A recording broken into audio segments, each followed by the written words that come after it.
Greetings all, Ferrariman601 here. Also, today, from our trio of car launches, we have Scuderia Toro Rosso having launched the STR 12 in the pit lane at Barcelona the day before winter testing gets underway. Toro Rosso have done this in previous years, not really holding a formal launch ceremony, just bringing the car to the first test and then unveiling it in the pit lane the day of or the day before, as we have seen here. Let's have a look at the STR 12 and justify why I seem to be making this mental opinion of it being the most interesting car on the grid.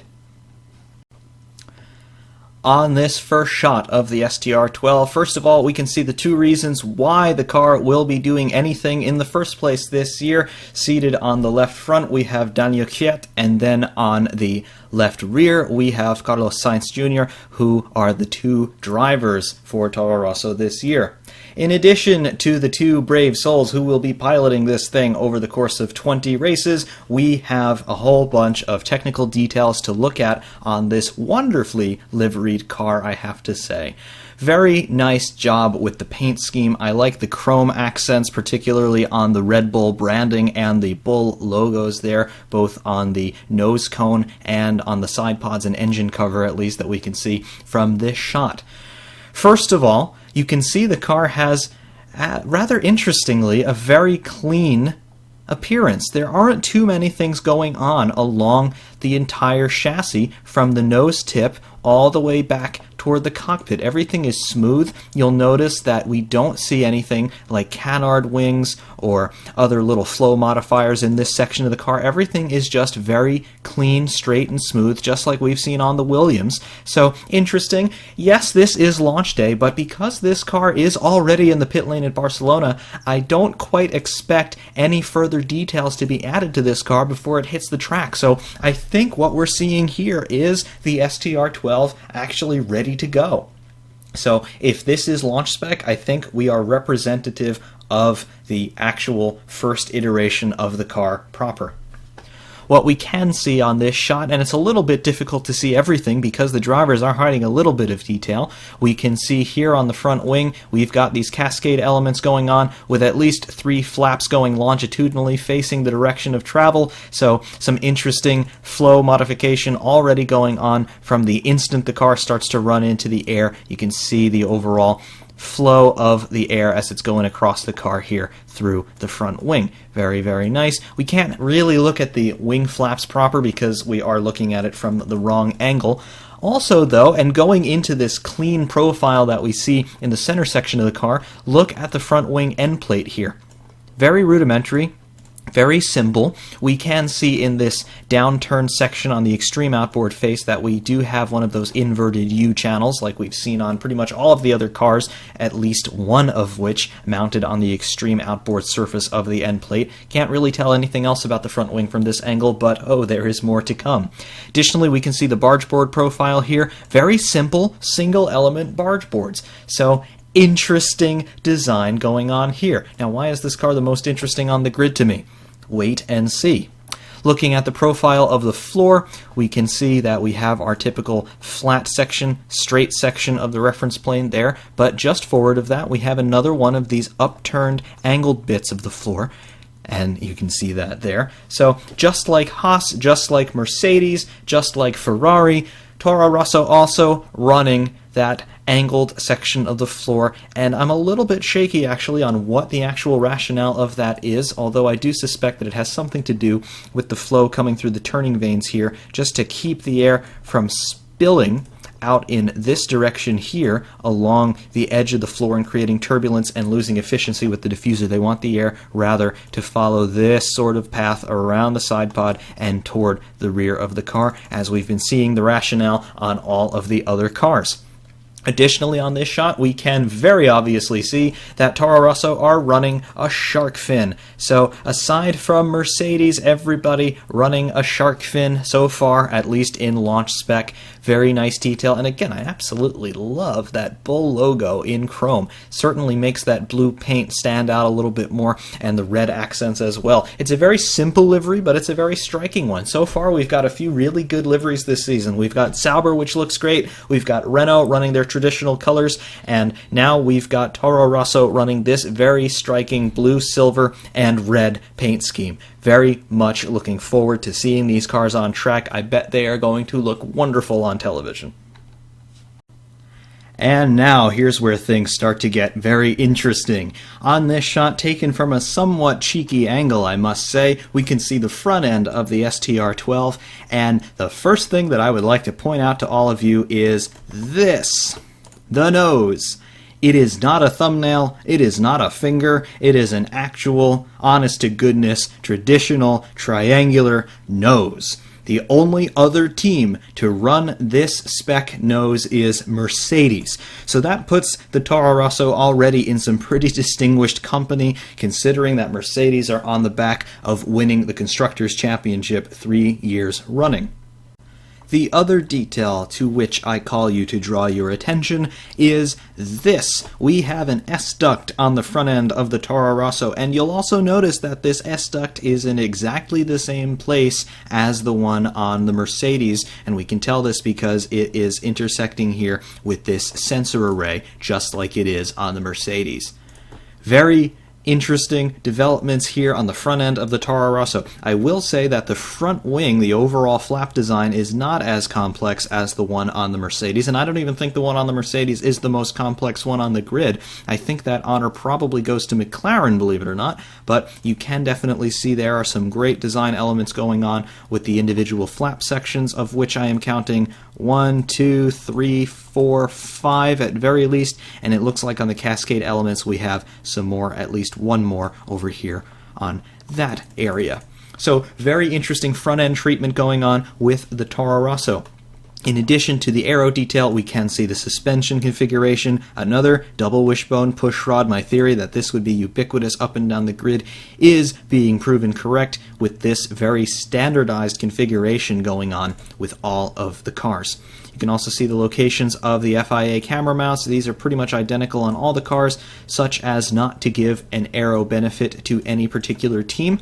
Additionally, on the lower section of the nose cone, just before it attaches to the chassis, we see this little appendage here. These are those pre-barge boards, I guess we can call them. I'm still not entirely sure on what to call them, but we've seen these on the Mercedes, the Ferrari, and the Toro Rosso as well. Very cool to see this detail. Haas also has something similar a little bit further forward on the car, and of course McLaren have their own version of this in this section toward the front of the nose.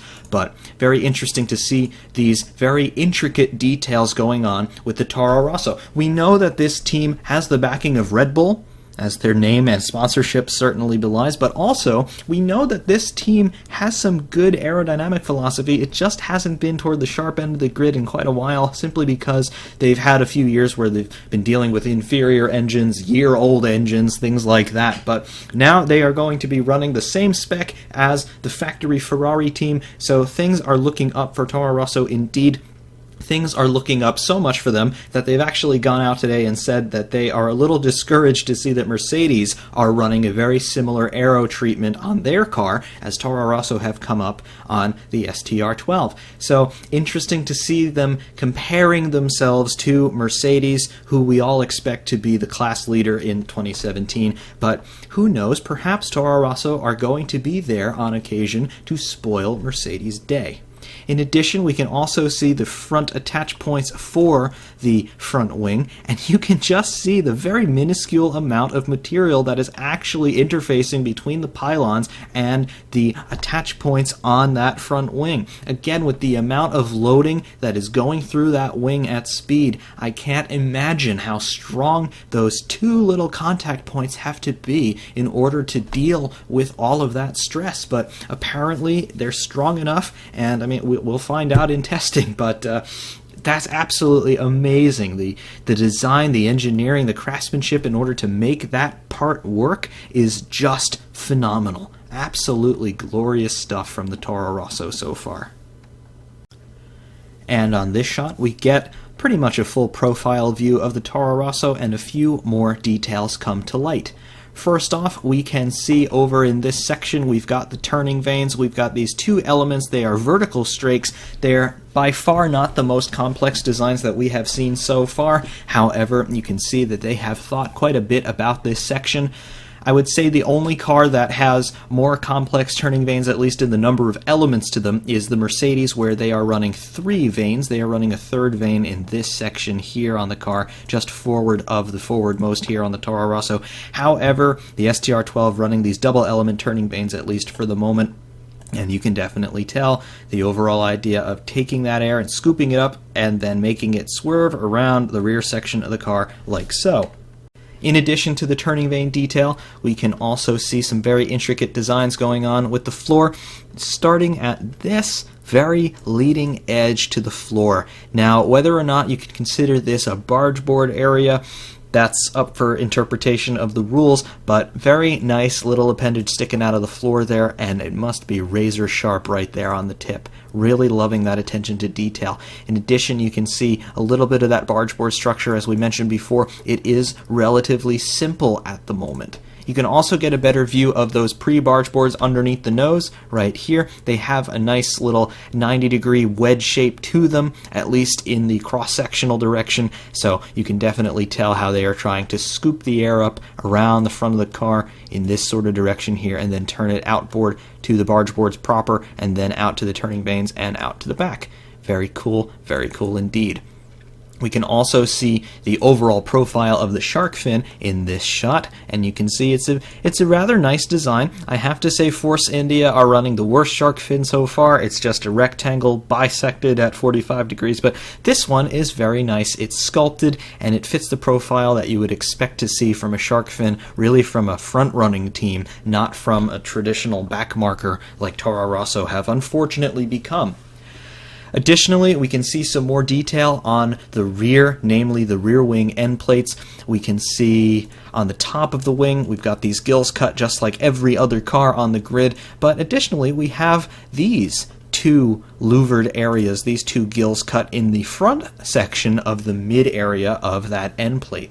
Now, we've seen on the McLaren that they're running similar devices, but in this area here, this area is completely blank, completely flat on the Toro Rosso. Rather, they have moved those gills forward over here. As to why they would do this, I'm not sure. I do see that there is a little bit of a concave profile to this section of the wing, so perhaps they are just trying to blow that section of the wing, smooth the airflow out as it goes both on the outboard surface of the wing as well as the inboard surface of the wing. Again, just trying to accelerate it as it heads upward for that downforce generation effect.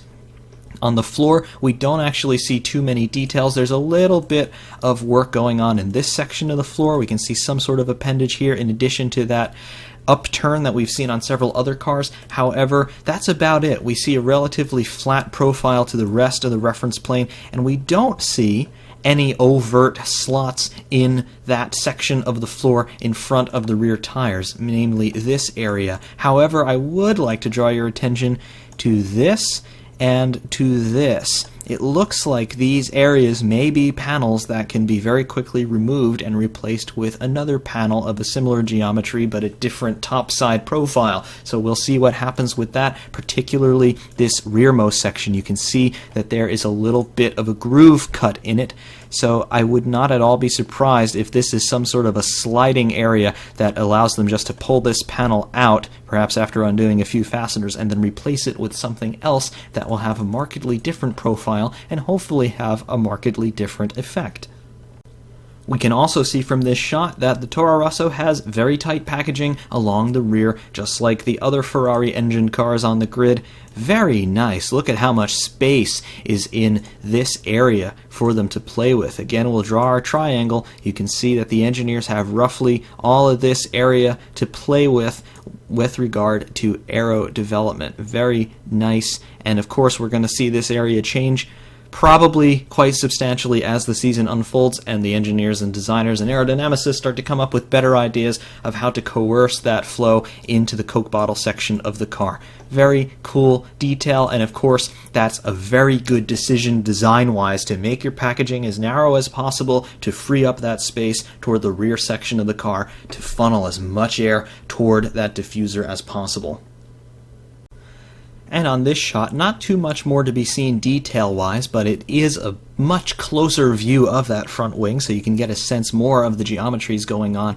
And also, we've got the delta profile happening here, as we're seeing on all of the other cars. But just a nice shot. Just wanted to highlight the intricate geometries going on with that front wing. It just looks very, very nice, and again, I think that blue and silver and red really just makes it stand out. It looks very, very nice. Of course, the action you're seeing here, some team personnel pushing the car into position during that photo shoot today in the pit lane at Barcelona. And on this shot, which is actually very high resolution, we can get a very nice sense of the proportions of the barge board section here, as well as what we are getting with this little appendage sticking out from the barge board, we can definitively say now. That little hook area coming out from the bottom surface of the barge board and is not technically part of the floor, in addition to the turning vanes, which we can see over here in very nice detail. The resolution on this shot is so good that we can actually start to pick up on the weave of the carbon inside the turning vane just below the extremely thin area thickness of paint over those carbon surfaces. Very, very nice shot. Also, I'd like to draw your attention to this stay behind this first barge board, and you can even see where the barge board is mounted. These two covers here, I assume, are covering over bolt holes just to affix that turning vane to that stay and keep it in position on the side pod. Very cool.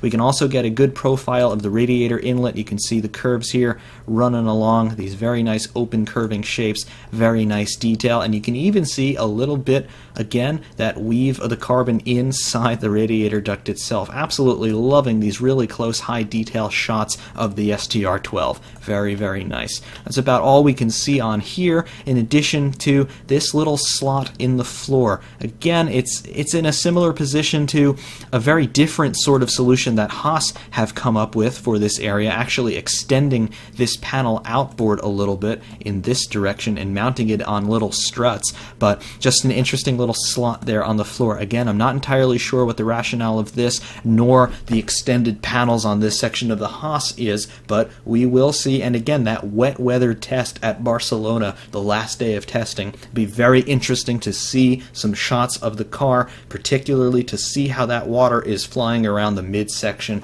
on the Haas and now the Toro Rosso. Very, very interesting attention to detail from both of those teams.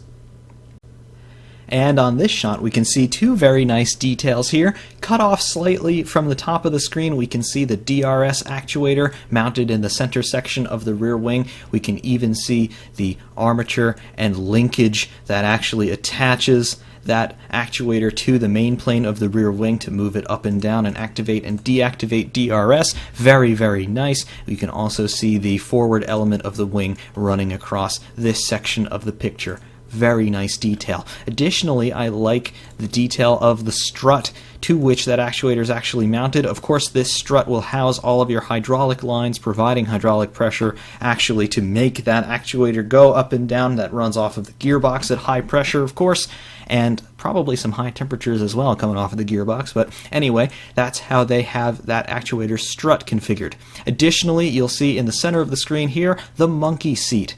Another monkey seat on a 2017 car, and again, I expect all of the teams at least to evaluate this sort of solution, if not run it in their own rights as we progress through testing and the season. However, you can see Toro Rosso here on launch spec running a monkey seat. You can see here the exhaust configuration. It looks to be a 3-pipe exhaust, so the 2 outboard pipes for the turbo wastegate, and then you have the center pipe for the turbine exhaust. And you can see with the location of this monkey seat that they are trying to achieve some sort of exhaust blowing effect with that high pressure, high velocity, and it has to be said high temperature gas going through the center section of this monkey seat. And apparently they are anticipating this because we can see just on the extreme rear side of this monkey seat we have looks to be some sort of metallic fitting just to deal with those high temperatures, because the rest of this monkey seat winglet appears to be in just bare carbon, and we all know that bare carbon does not have the best heat tolerance. We all remember the 2011 Lotus with the front exit exhausts, so the exhaust pipes running through the front of the car underneath the side pods, and that car caught fire more often than any other modern Formula One car that I can remember anyway. So carbon and high temperatures, we all know that the exhaust flow on a Formula One engine can exceed several hundred degrees centigrade, so they're going to have to watch that, maybe, but I'm sure that they've already thought about that. We will see how this area progresses. Additionally, on this shot, you can't really see it too well, but you can see the rear suspension upper wishbone, and you can just see, down here, the pull rod. So Toro Rosso, just like plenty of other teams, also running a pull rod rear suspension. Welcome to the club, boys. And on this shot here, just looking at the nose detail on the car, and we get our first real head-on look at that S-duct, the exit vent here. Very nice detail. You can see how they've integrated it with this sensor array at the very front of the car, a set of pitot tubes it looks like, and you can definitely tell that this is a bona fide S-duct, and we'd fully expect to see an intake for that duct someplace between here and here on the nose cone. So again, they're just looking to capture that air as it goes underneath the front wing, and then they're going to accelerate it through the nose, turn it up at an angle in an S pattern, hence the name S-duct, and then accelerate it out across the top of the chassis like that to generate a little bit more downforce without inducing much drag. That is the holy grail, downforce and no drag. Of course, that is probably impossible given what we understand of the laws of physics. However, that is what all of the teams are chasing, and the S-duct is just the latest iteration of that quest, downforce over drag. And in this view, we get a look at the rear of the STR12. First of all, just like all of the other teams, they are using this profile of rear wing end plate. We start vertically, we turn inboard, and then we go down vertically again to the floor. This is essentially standard on all of the teams. They've all inadvertently copied themselves, so it is very interesting to see that detail. Additionally, we get a sense again of the packaging going on the rear section of the car, the Coke bottle area. Very, very nice. Again, just like plenty of other teams, they have all of this space to play with out to the reference plane. So again, watch this for aero development. I'm not entirely sure what they can and can't do in these areas, but it's certainly intriguing. And for Toro Rosso to be able to make this much of a leap aerodynamically, absolutely great. I fully expect these guys to be increasing their running order. Whether or not they're able to fight at the front, we don't really know at this point, but they certainly look to have that potential. Additionally, here, two more details I'd like to point out. First is the obvious. We have a huge open section on the back of the car, just like we're seeing from the Mercedes. The idea probably being to take the air that's accelerating out of the rear section of the car, energized flow, heated flow from cooling the radiators and some other ancillary components in the engine bay, and accelerate that out the rear.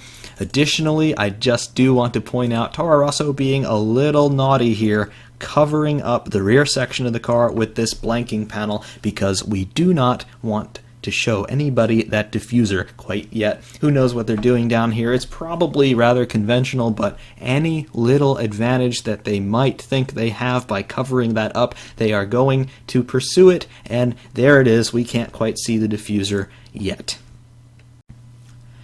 Well, that's about all I've got for us with the STR12. I do think it is the most interesting car on the grid, not because I think it's going to be the fastest, but because of the amount of similarity it has in many regards to the Mercedes. We see the front end treatment here. Toro Rosso and Mercedes, the only teams not to use either a finger nose or a thumbnail nose, but a traditional nose. Also, we see a pull rod rear. We see a large amount of open space toward the rear of the car with great packaging. We see an S-duct. Who knows what this car might be able to do, and because of that I am very interested in it and in Toro Rosso this year, because with this sort of aero treatment, maybe it's not as complex as the Mercedes or maybe even the Renault in some regards, because they were able to make this leap from 2015 now to 2017, it shows me that this team really is starting to understand just how the name of the game is in Formula One, and they're able to make these large leaps in design technology and implementation in the off-season. That is the hallmark of a team really starting to get its act together and truly starting to believe that it can fight at the front. Will they fight at the front? I'm not entirely sure, but I am certainly very interested to find out, as I'm sure most of you are as well. In terms of where we stand for our reviews, we have one more to come, and that is, of course, of the Red Bull RB13. That one will be coming to you as soon as possible, I promise. Until then, however, thank all of you very, very much for your continued support and your continued engagement. We've passed 1,900 subscribers today. Thank you all so very much for that. It means a lot, and it just makes me want to continue making videos for all of you. Until next time, Ferrari Man 601 saying thank you very, very much for watching, and we will see you soon.